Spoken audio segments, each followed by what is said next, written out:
இந்த விளக்கு நான் நிறைய இடத்துல கேட்டு எனக்கு கிடைக்கல. வாரம் திருப்பரங்குன்றம் போவேன். அப்போ கூட முருகன்கிட்ட சொன்னேன், அண்ணே விளக்கு கிடைக்கலனே அப்படின்ட்டு. ஏன்னா நான் முருகன் அண்ணேன்னு சொல்லி தான் கூப்பிடுவேன். எனக்கு கூட பிறந்த அண்ணன் தம்பி இல்லை, அதனால் முருகன் தான் என்னோட அண்ணன். ஸோ அண்ணன் விளக்கையாவது வாங்கி கொடுனே அப்படின்னு முருகனை அண்ணனை திட்டிட்டு வெளியில் வந்தப்போ வேறு விஷயம் வாங்க போனப்போ விளக்கு கையில் கிடச்சிச்சு. உடனே அண்ணனுக்கு ஒரு தேங்க்ஸை போட்டுட்டு இந்த விளக்கை வாங்கிட்டு வந்தாச்சு. ஸோ இந்த விளக்கு அப்படி என்ன ஸ்பெஷல், அண்ணன் கூட சண்டை போடுற அளவுக்கு அப்படின்லாம் கேட்பீங்க. ஸோ இந்த விளக்கு வந்து ஆக்சுவலி அணையா விளக்கு. இந்த விளக்கில் ஏற்றிட்டோம்னா அணையாது. இன்னொன்று கண் திருஷ்டி வீட்டில் வந்து லக்ஷ்மி கடாட்சமாக இருக்கணும், இதுக்காண்டி இந்த விளக்கு. ஸோ இது எப்படின்றத இப்போ நம்ம பார்ப்போம். இதில் வந்து எண்ணெய் ஊற்றி திரி போடணும். திரி வந்து நம்ம உங்களுக்கு என்ன திரி வேணாலும் போட்டுக்கோங்க, வாழைத்தண்டு, தாமரை நூல், இந்த திரி. பட் நான் வந்து இந்த திரி தான் போடுவேன். ஏன்னா இதுதான் வந்து நல்லா நின்று எரியும். இதில் வந்து எண்ணெய் நீங்கள் வந்து நெய் ஊற்றிக்கலாம், நல்லெண்ணெய் ஊற்றிக்கலாம். ஒவ்வொரு எண்ணெய்க்கும் ஒவ்வொரு மாதிரி. நான் தீபம் தான் ஏற்றுவேன் எப்பயுமே. ஸோ எண்ணெய் வந்து இந்த அளவுக்கு ஊற்றினா ஓகே.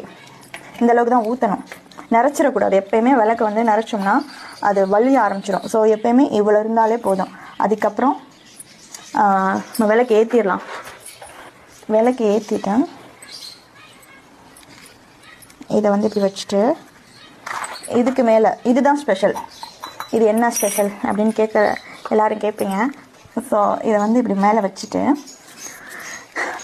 ஃபஸ்ட்டு தண்ணி ஊற்றிட்டேன். அதுக்கப்புறம் உப்பு, கிராம்பு வந்து 3, ஏலக்காய் அதுவும் 3. அது வந்து ஆக்சுவலி இப்படி பிச்சு போடணும். பிச்சு போட்டிங்கன்னா தான் ஸ்மெல்லு நல்லா வரும். இந்த மாதிரி பிச்சு போட்டோம்னா உங்களுக்கு நல்லா ஸ்மெல்லாக இருக்கும். ஸோ அது ஒரு 3. அப்புறம் இது பச்சை கற்பூரம், அப்புறம் மஞ்சப்பொடி. இப்போ இதை மூடி வச்சாச்சு. இப்போ இது என்ன ஆகும்னா, இது ஹீட்டாக இந்த தண்ணி சூடாகி இதோட ஸ்மெல் அப்படியே வீடு ஃபுல்லாக ஸ்ப்ரெட் ஆகும். எப்பயுமே சொல்லுவாங்கள்ல, நம்ம வீட்டில் ஏதோ கண் திருஷ்டி இருந்தாலும் வீட்டில் வந்து விளக்கேற்ற முடியாது. நிறைய பேர் சொல்லுவாங்க, வீட்டில் விளக்கே ஏற்ற முடியல, விளக்கேற்றினா அணைஞ்சிடுது, இந்த மாதிரி நிறைய ப்ராப்ளம் இருக்கும். ஸோ அவங்க வந்து இதை வாங்கி ஏற்றுனாங்கன்னா இந்த ஸ்மெல்லுக்கு அப்படியே வீட்டில் எந்த துர்சக்தியாக இருந்தாலும் சரி, கண் திருஷ்டியாக இருந்தாலும் சரி, எல்லாமே நான் போய் நம்மளுக்கு செல்வம் நல்லாயிருக்கும். எல்லாரும் நல்லாயிருக்கும்.